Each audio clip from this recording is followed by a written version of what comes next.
நம்முடைய வாழ்க்கையில நடக்க வேண்டிய எல்லாமே ஏற்கனவே தீர்மானிக்கப்பட்டு விட்டது. எல்லாமே தலை விதிப்படிதான் நடக்கும்.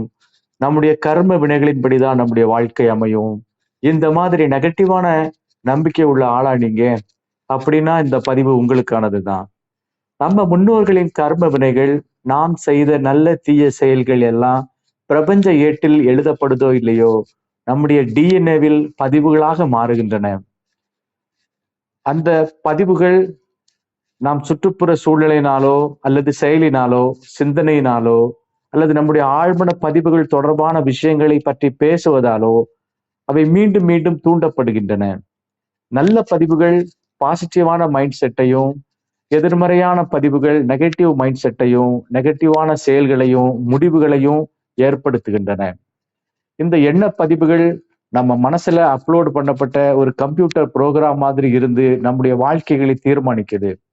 அப்படின்னா இந்த ஆழ்மன பதிவுகளை மாற்றவே முடியாதான்னு கேட்டா நிச்சயமா முடியும். அதுக்கு சில எளிமையான பயிற்சிகள் இருக்கு.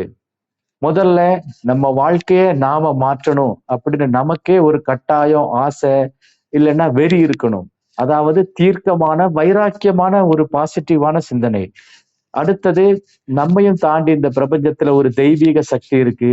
அது ஒரு மகத்தான சக்தி. அதுக்கு அது நினைச்சா என்ன வேணாலும் பண்ண முடியும் அப்படிங்கிற ஒரு அசைக்க முடியாத நம்பிக்கையை நாம வளர்த்துக்கணும். இதோட சேர்த்து அதிகாலையில எழுந்து எளிமையான மூச்சு பயிற்சிகளை செய்யலாம். இந்த மாதிரி மூச்சு பயிற்சிகளை செய்யும் பொழுது பிரெயினுக்கு வழக்கமா போறதை விட அதிகப்படியான ஆக்சிஜன் கிடைக்கும் பொழுது பிரெயின் ரொம்ப ஆக்டிவா செயல்படும். நாமளும் ரொம்ப ஆக்டிவா இருக்கலாம். அப்புறம் ஏற்கனவே நமக்கு நடந்த எதிர்மறையான சம்பவங்களை, அது ரொம்ப டீப்பஸ்ட் பெயின்ஃபுல் சம்பவமா இருக்கணும். அதை நாம நினைவுபடுத்தி அந்த விஷயங்களுக்கு நன்றி சொல்லணும். இது கொஞ்சம் சிரமமான விஷயம்தான். வேதனையான விஷயங்களுக்கு நன்றி சொல்லுங்கிறது கொஞ்சம் சிரமமான விஷயம்தான். ஆனா கண்ணை மூடிக்கிட்டு முழு மனசோட முழு நம்பிக்கையோட அந்த சம்பவங்களை நன்றி உணர்ச்சியோடு ஆசீர்வதிங்க. நன்றி உணர்ச்சிக்கு இருக்கிற சக்தியை அளவிடவே முடியாது. இப்படி நெகட்டிவான சம்பவங்களுக்கும் நன்றி சொன்னா அந்த நெகட்டிவ் பதிவுகள் அழிக்கப்படும். புலம்பிக்கிட்டே இருந்தா கெட்டதுதான் நடக்கும். நன்றி சொன்னீங்கன்னா நல்லது நடக்கும். அப்ப நீங்களே தீர்மானிங்க, நன்றி சொல்றதா இல்ல புலம்புறதான்னு.